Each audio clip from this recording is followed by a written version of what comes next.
যে হাত উঠবে বাংলাদেশের দিকে, পরিষ্কার কথা, সেই হাত ভেঙে চৌমার করে দেওয়া হবে ইনশাআল্লাহ। এখানে হাসিনার বাংলাদেশ না, এখন মুসলমানদের বাংলাদেশ, এখন ইসলামের বাংলাদেশ ইনশাআল্লাহ। হিসাব কিতাব খেলা সব শেষ হয়ে গিয়েছে, সব বাংলাদেশের খেলা শেষ হয়ে গিয়েছে, সব তন্ত্রমন্ত্রের খেলা শেষ হয়ে গিয়েছে। এবার ভারতের আধিপত্যবাদের মোকাবেলা করার জন্য বাংলাদেশ হবে ইসলামের বাংলাদেশ, বাংলাদেশ হবে লা ইলাহা ইল্লাল্লাহ বাংলাদেশ।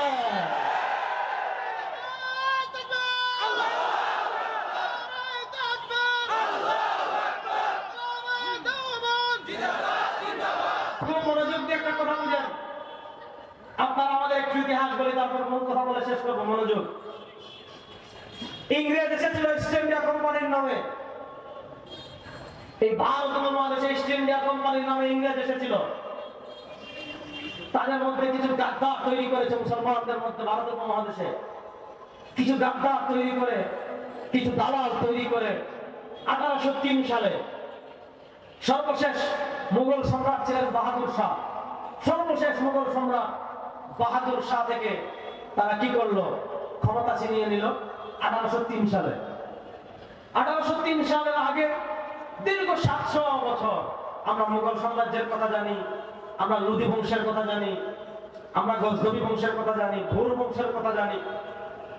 দীর্ঘ 700 থেকে 750 বছর বাংলাদেশ, ভারত, পাকিস্তান যখন এক রাষ্ট্র ছিল, 700 বছর এই রাষ্ট্র ক্ষমতায় ছিল মুসলমান, এই রাষ্ট্রের নেতৃত্ব দিয়েছে মুসলমান, এই রাষ্ট্র উন্নতি করেছে মুসলমান, এই রাষ্ট্র ধনী করেছে মুসলমান, এই রাষ্ট্র সাজিয়েছে মুসলমান, এই রাষ্ট্রের সবকিছু করেছে মুসলমান। আপনি বাংলাদেশের কথা বলেন, ভারতের কথা বলেন, পাকিস্তানের কথা বলেন, এই যে 3 রাষ্ট্র আছে, এই 3 রাষ্ট্র উন্নতি করেছে মুসলমানরা, এই 3 রাষ্ট্রকে সাজিয়েছে মুসলমানরা, এই 3 রাষ্ট্রকে বহির্বিশ্ব পরিচয় করেছে মুসলমানরা, এই 3 রাষ্ট্রকে সমৃদ্ধ করেছে মুসলমানরা, অর্থনীতিতে সমৃদ্ধ করেছে মুসলমানরা। সারা পৃথিবীতে এই 3 রাষ্ট্রকে একদম শীর্ষ পর্যায়ে নিয়ে এসেছে মুসলমানরা। যা 700 বছর পরে 1803 সাল থেকে নিয়ে এই উপমহাদেশে নানা ছলে বলে কলে কৌশলে ইস্ট ইন্ডিয়া কোম্পানি, ইংরেজরা এদেশের শাসন ক্ষমতায় আসলো। ইংরেজরা এদেশের শাসন ক্ষমতায় আসার পর আপনারা জানেন তারা কি পরিমাণ জুলুম করেছে, তারা কি পরিমাণ অত্যাচার করেছে। সবচেয়ে বেশি তাদের জুলুমের, সবচেয়ে বেশি তাদের অত্যাচারের, সবচেয়ে বেশি তাদের নিপীড়নের, সবচেয়ে বেশি তাদের জুলুমের শিকার যারা হয়েছিল ভারত উপমহাদেশের, তারা ছিল মুসলমান। আর মুসলমানদের ভিতর সবচেয়ে বেশি জুলুমের শিকার, সবচেয়ে বেশি অত্যাচারের শিকার, সবচেয়ে বেশি হামলার শিকার, সবচেয়ে বেশি মামলার শিকার, সবচেয়ে বেশি দেশান্তরের শিকার, সবচেয়ে বেশি গ্রেফতার যাদেরকে করেছিল ব্রিটিশরা, তারা হলেন উলামায়ে কেরাম। উলামায়ে কেরাম কি পরিমাণ অত্যাচার ব্রিটিশরা উলামায়ে কেরামের উপর করেছিল, এটা আপনারা অনেক কিতাবে পাবেন। উলামায়ে হিন্দ কা শানদারে মাজি পাবেন, উলামায়ে হিন্দ আবার উনকা মুশাহাদানা কারনামাতে পাবেন, মাওলানা সৈয়দ আহমদ হাসান আলী নদভী তারিখে দাওয়াত ও আজিমতে পাবেন। আরো অনেক বই আছে। ব্রিটিশরা এই উপমহাদেশের আলেমদের উপর কি পরিমাণ জুলুম করেছে, কি পরিমাণ অত্যাচার করেছে, এটার সামান্য হিস্ট্রি শুধু এতটুকু বুঝে আলেমদেরকে বস্তায় বন্দি করত, বস্তায় বন্দি করে বস্তার মুখ সেলাই করে ফেলতো, এরপর বস্তার মুখ সেলাই করে সেই বস্তাকে নিয়ে সমুদ্রের মাঝে ফেলে দিত, কড়াইয়ে উত্তপ্ত তেল গরম করত, সেই তেলে আলেমদের লাশ ছেড়ে দিত, আলেমরা ভর্তা হয়ে যেতেন, আলেমরা গ্রিল হয়ে যেতেন। এমন এমন কষ্ট জুলুম অত্যাচার আলেমদের উপর করেছে। আপনারা জানেন দিল্লির গ্র্যান্ড ট্রাঙ্ক রুট যেটা আছে, বিশাল রুট, ওই রুট এখনো আছে। ওই দিল্লির গ্র্যান্ড ট্রাঙ্ক রুটের 2 পাশে হাইওয়েতে আপনারা দেখবেন ব্রিটিশ আমলের যত রাস্তা আছে, দেখবেন সব রাস্তার পাশে পাশে পাশে পাশে বিশাল বড় বড় গাছ লাগানো, বিশাল বড় বড় গাছ লাগানো।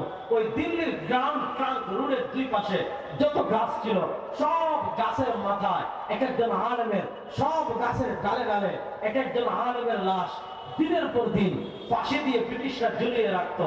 একদিন যায়, 2 দিন যায়, 3 দিন যায়, রোদে লাশ শুকিয়ে যায়, আবার বৃষ্টিতে লাশ ভিজে যায়। ব্রিটিশরা লাশ নামাইতো না। কেন নামাইতো না? মুসলমান যখন গ্রাম ট্রাম রুট দিয়ে হাঁটতো, দেখতো দিনের পর দিন, রাতের পর রাত, সপ্তাহের পর সপ্তাহ, মাসের পর মাস আলেমের লাশ ঝুলে থাকে, আপনি বলবেন আপনাকে শিখাচ্ছে ব্রিটিশের বিরুদ্ধে জিহাদ করবা, এভাবে ঝুলিয়ে রাখবো, ব্রিটিশের বিরুদ্ধে ফতোয়াবাজি করবা, এভাবে ঝুলিয়ে রাখবো, ব্রিটিশের হুকুমতকে সরাতে চাইবা, এভাবে ঝুলিয়ে রাখবো, ব্রিটিশের কবল থেকে দেশকে স্বাধীন করতে চাইবা, এদেশকে এইভাবে ঝুলিয়ে রাখবো। খুব মনোযোগ দিয়ে কথা বলেন। ব্রিটিশরা যখন ইস্ট ইন্ডিয়া কোম্পানি দখল করে ফেললো, শাহ আব্দুল আজিজ মুহাদ্দিস দেহলভী রাহিমাহুল্লাহ, শাহ আব্দুল আজিজ মুহাদ্দিস দেহলভী রাহিমাহুল্লাহ, শাহ আব্দুল আজিজ মুহাদ্দিস দেহলভী রাহিমাহুল্লাহ প্রথম ফতোয়া দিলেন, ভারত এখন থেকে দারুল হারব হয়ে গিয়েছে, ভারত এখন থেকে আর মুসলমানদের আবাস নয় না, ভারতের যত মুসলমান আছে, ভারতে কালেমা পড়ুয়া যত মুসলমান আছে, ভারতে কালেমা পড়ুয়া যত মুসলমান আছে, সবার উপর ফরজ হয়ে গিয়েছে ব্রিটিশের বিরুদ্ধে জিহাদ করা, সবার উপর ফরজ আইন হয়ে গিয়েছে ব্রিটিশের বিরুদ্ধে জিহাদ করা। যার যা কিছু আছে, যার যে অস্ত্র আছে, পুরুষ বলেন, ছেলে বলেন, মেয়ে বলেন, নারী বলেন, সবার উপর ব্রিটিশের বিরুদ্ধে জিহাদ করা ফরজ আইন হয়ে গিয়েছে। লম্বা ইতিহাস আমি খুব সংক্ষিপ্ত করে শোনাই।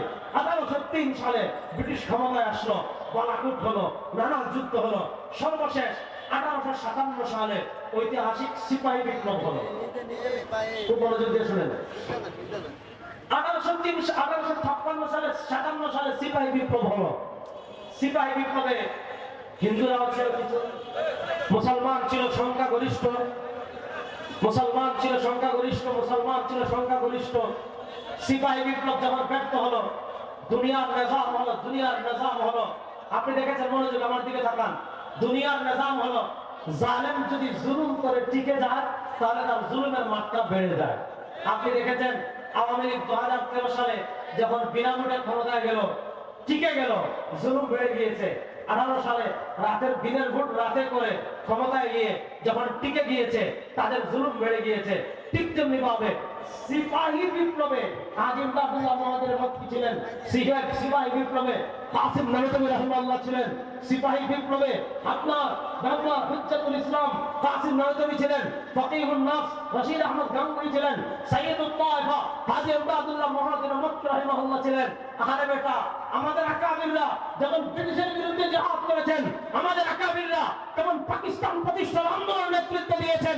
1971 যান উলামায়ে দেওবন্দের অবদান পাবেন, 1947 যান উলামায়ে দেওবন্দের অবদান পাবেন, সিপাহী বিপ্লবে যান উলামায়ে দেওবন্দের অবদান পাবেন, ব্রিটিশ বিরোধী আন্দোলনে যান উলামায়ে দেওবন্দের অবদান পাবেন। সুতরাং উলামায়ে দেওবন্দ ব্রিটিশের বিরুদ্ধে জিহাদ করেছেন, পাকিস্তান প্রতিষ্ঠার আন্দোলন নেতৃত্ব দিয়েছেন। সুতরাং এই দেশের প্রকৃত মালিক আমরা, আমাদেরকে ভাবতে এই দেশের মালিকানা কেউ হতে পারে না, পারে না, পারে না। কথা মনোযোগ দিয়ে শুনেন। 1857 সালে সিপাহী বিপ্লব ব্যর্থ হলো। 1857 সালে সিপাহী বিপ্লব ব্যর্থ হওয়ার পর ব্রিটিশের অত্যাচার বেড়ে গিয়েছে, ব্রিটিশের জুলুম বেড়ে গিয়েছে। কাসিম নানতবী রাহিমাহুল্লাহর মাথার মূল্য ঘোষণা দিয়েছে, রশিদ আহমদ গাঙ্গুহির মাথার মূল্য ঘোষণা দিয়েছে, আমদাদুল্লাহ মহাজির মক্কির মাথার মূল্য ব্রিটিশ ঘোষণা দিয়েছে। আমাদের আকাবিরে দেওবন্দ দেখলেন, এখন তো আর মনোযোগ মনোযোগ, এখন তো আর ব্রিটিশের বিরুদ্ধে জিহাদ করা যাবে না, এখন তো আর ব্রিটিশের সাথে সম্মুখ যুদ্ধ করার মতো শক্তি আমাদের নাই, ব্রিটিশের বিরুদ্ধে সম্মুখ যুদ্ধ করার মতো সামর্থ্য আমাদের নাই, ব্রিটিশের সাথে সম্মুখ যুদ্ধ করার মতো সৈন্য আমাদের নাই, ব্রিটিশের সাথে সম্মুখ যুদ্ধ করার মতো অস্ত্র আমাদের নাই। এখন যেহেতু সৈন্যও নাই, অস্ত্রও নাই, ক্ষমতাও নাই, জনবলও নাই, এখন আর আপাতত যেহেতু সিপাহী বিপ্লব যেহেতু ব্যর্থ হয়ে গিয়েছে, আপাতত চাইলেই মুসলমানরা ঘুরে দাঁড়াতে পারবে না। এখন কি করতে হবে? কাসিম নানতবী রাহিমাহুল্লাহ, রশিদ আহমদ গাঙ্গুহি রাহিমাহুল্লাহ ওনারা সিদ্ধান্ত নিলেন একটা ছোট্ট প্রতিষ্ঠান করবে। একটা ছোট্ট প্রতিষ্ঠান কেন করবো?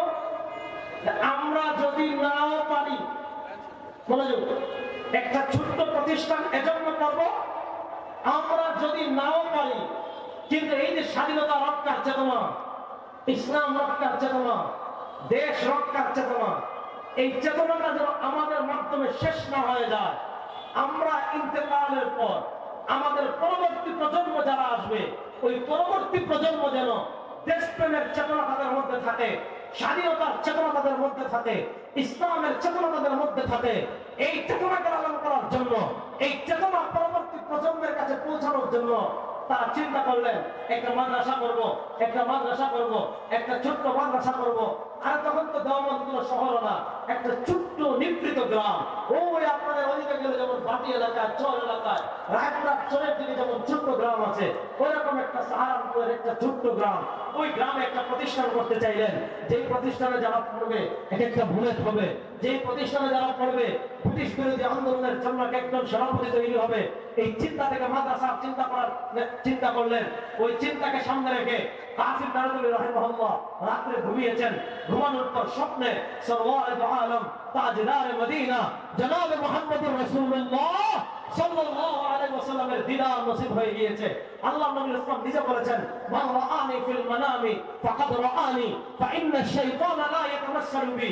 সরওয়ারে দু আলম সাল্লাল্লাহু আলাইহি ওয়াসাল্লাম বলেছেন, আমার কোন উম্মত যদি স্বপ্নে আমাকে দেখে ফাকাদ রাআনি, সে আমাকেই দেখেছে। কেন? ফাইন্না আশ-শাইতানা লা ইয়াতামাসসালু বি। সরওয়ারে দু আলম সাল্লাল্লাহু আলাইহি ওয়াসাল্লাম বলেছেন, শয়তান কখনো আমার আকৃতি ধারণ করতে পারে না। আল্লাহ নবী জিজ্ঞেস করেন, ও কাসিম বড় চিন্তিত মনে হচ্ছে, ও কাসিম বড় পেরেশান মনে হচ্ছে, ও কাসিম তোমার কপালে বিন্দু বিন্দু ঘাম দেখা যাচ্ছে, ও কাসিম তুমি কি চিন্তা করছো, ও কাসিম তুমি কি চিন্তা করছো, আমাকে বলো তুমি কি চিন্তা করছো। কাসিম নানুতুল্লাহ রাহিমাহুল্লাহ শব্দ বলেন, ইয়া রাসূলুল্লাহ আমরা তো এই চেতনা ধরে রাখা নয়ুল ইসলাম হাটহাজারীতে যান।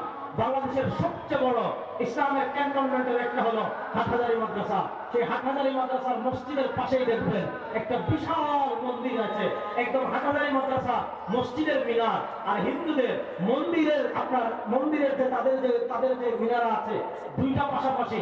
আপনারা 52 বছরের বাংলাদেশ দেখেন, হাটহাজারী মাদ্রাসা থেকে হাটহাজারী মন্দিরে একটা পাথর কেউ নিক্ষেপ করেছে এমন কোনো উদাহরণ নাই। কিন্তু আমরা কথা কয়েকদিন অত্যন্ত দুঃখজনক ভাবে দেখছি, 25 আওয়ামী লীগ পতনের 1 মাস আগে, 1.5-2 মাস আগে সম্ভবত আপনারা দেখেছেন ফরিদপুরের মধুখালীতে আমার 2 জন মুসলমান শ্রমিককে অত্যন্ত নির্মম ভাবে এই উগ্র স্কুলের হিন্দু সন্ত্রাসীরা উগ্রভাবে, আমার উগ্র হিন্দুরা আমার 2 জন মুসলমান আপন সহোদর, আপন ভাই, দরিদ্র মায়ের 2 ছেলে মাত্র ছিল, তাদেরকে 6 ঘন্টা বেঁধে রেখে, হাত পা মুখ বেঁধে রেখে 6 ঘন্টা তাদেরকে পিটিয়ে এই 2 মুসলমানকে তারা শহীদ করেছিল। আমরা প্রতিবাদ করেছিলাম। রাষ্ট্র আমাদেরকে বলেছে ধর্মীয় দাঙ্গা লাগানো যাবে না, ধর্মীয় সম্প্রীতি রক্ষা করেন। আমরা দেশের মানুষকে ধর্মীয় সম্প্রীতি রক্ষা করার অনুরোধ করেছিলাম। রাষ্ট্রের কথা মেনে আমরা মুসলমানকে শান্ত করেছি। ধর্মীয় দাঙ্গা এদেশে লাগাইতে দেয় নাই, এদেশে লাগবেও না ইনশাআল্লাহ। কিছুদিন আগে আপনারা কি করলো, উগ্র স্তরের সন্ত্রাসীরা তাদের একজন দেশদ্রোহী, তাদের চিন্ময়, সে কি করেছে, বাংলাদেশের পতাকার উপর ওই গেরুয়া পতাকা উড়িয়েছে রাষ্ট্রদ্রোহী অপরাধ করার কারণে। এছাড়া দেশের স্বাধীনতা এবং মানচিত্র বিরোধী নানা ষড়যন্ত্র ভারত থেকে করেছে, এটা সে সহযোগিতা ছিল। গোয়েন্দা মারফত প্রমাণ পেয়ে এদেশের আইন, এদেশের বিচার ব্যবস্থা তাকে কি করেছে, গ্রেফতার করেছে। আমরা কি দেখেছি, আমরা দেখেছি যে তাকে গ্রেফতার করার পর ওই উগ্র ইস্কনের সদস্যরা আমার ভাই আরিফকে চট্টগ্রামে, আপনারা দেখেছেন চট্টগ্রামের আদালতে অত্যন্ত নৃশংসভাবে জবাই করে হত্যা করেছে। দেখেন, হত্যা করার পর আমাকে হাসানাত আব্দুল্লাহ ভাই ফোন দিয়েছে, আমাকে এসআই থেকে ফোন দিয়েছে, দিয়ে বলে হুজুররা তাড়াতাড়ি করেন, আপনারা দেশের সাধারণ মানুষকে অনুরোধ করেন যে যাতে কেউ হিন্দুদের মন্দিরে আঘাত না করে, যাতে কেউ ইসলাম বিরোধী কোনো কাজ না করে, যাতে ধর্মীয় সম্প্রীতি রক্ষা করা হয়। আমরা মানুষদেরকে বলেছি এদেশে একটা হিন্দুদের মন্দিরে একটা ইটের টুকরা পড়েনি। কিন্তু কথা হলো, আপনারা বিপদে পড়লে আমাদেরকে সাম্প্রদায়িক সম্প্রীতি রক্ষা করার কথা বলবেন। আমরা 92% মুসলমানদেরকে সাম্প্রদায়িক সম্প্রীতির কথা বলে তাদেরকে শান্ত করলাম, আর কিছুদিন পর পর উগ্র ইসলামেরা আমাদের গাইকে পিটিয়ে মারবে, আমাদের গাইকে জবাই করবে। ওই ধরনের ধর্মীয় সম্প্রীতির কথা বলে বাংলাদেশের যারা আবার উগ্র ইসলামকে প্রতিষ্ঠা করতে চাইবেন, শেখ হাসিনা যেমন ভারতে বলিয়েছে ইসলামের দালালদের এই বাংলাদেশে আর জায়গা হবে না, হবে না, হবে না।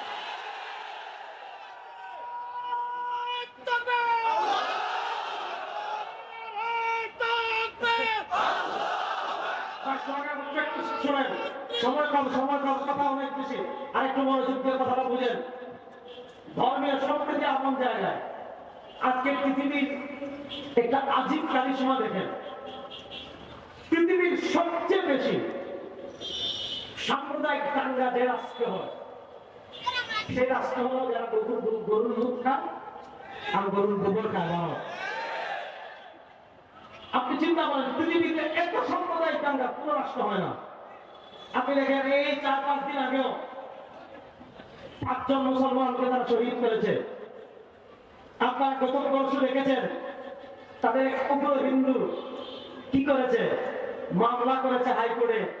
আজমির শরীফ নাকি তাদের কোন মানে মন্দির ছিল, এটা ভেঙে মুঘল বাতার আগে যারা ছিল মুসলিম শাসক, এরা নাকি আজমির শরীফ খাজা মাইনুদ্দিন চিশতি রাহিমাহুল্লাহর মাজার নির্মাণ করেছে। আপনি দেখেছেন যত মুসলিম স্থাপত্য আছে সেগুলো নিয়ে তারা ষড়যন্ত্র করেছে। আর আপনি ভারতের দিকে তাকান, গুজরাটে সাম্প্রদায়িক দাঙ্গা সৃষ্টি করে কসাই নরেন্দ্র মোদী হাজার হাজার মুসলমানকে হত্যা করেছে। আপনি আসামে মুসলমানদের হত্যা করেছে, কাশ্মীরে মুসলমানদের হত্যা করা হয়েছে, দিল্লিতে মুসলমানদের হত্যা করা হয়েছে, মাদ্রাজে মুসলমানদের হত্যা করা হয়েছে, হায়দ্রাবাদে মুসলমানদের হত্যা করা হয়েছে। আপনার এরপরে আপনি দেখেন সিকিমে মুসলমানদের হত্যা করা হয়েছে। পৃথিবীর সবচেয়ে বেশি সাম্প্রদায়িক দাঙ্গা যে রাষ্ট্রে তৈরি করা হয়, পৃথিবীর সবচেয়ে বেশি সাম্প্রদায়িক দাঙ্গা যেই দেশে হয়, যে দেশের মানুষগুলোর মাথার একটা মগজ নাই, যাদের এই উগ্র হিন্দু যেগুলো ইসলামের দালালি করে, এই যেগুলো গরুর মুখ খায় আর গরুর গোবর খায়, সারা বছর তারা সাম্প্রদায়িক দাঙ্গা তৈরি করে তাদের দেশে রাখে, হাজার হাজার মুসলমানকে তারা হত্যা করে। এমন বহু ইতিহাস আপনি ভারতের দেখেছেন। একজন মুসলমান তার ঘরে ফ্রিজে গরুর গোশত পাওয়া গেছে,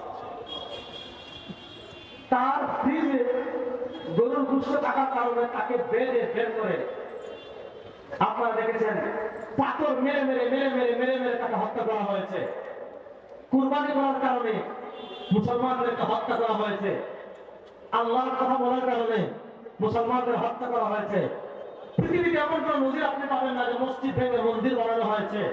আমরা ভারতে দেখেছি মুসলমানদের ঐতিহ্যবাহী বাবরি মসজিদকে শহীদ করে তারা রাম মন্দির সেখানে বানিয়েছে।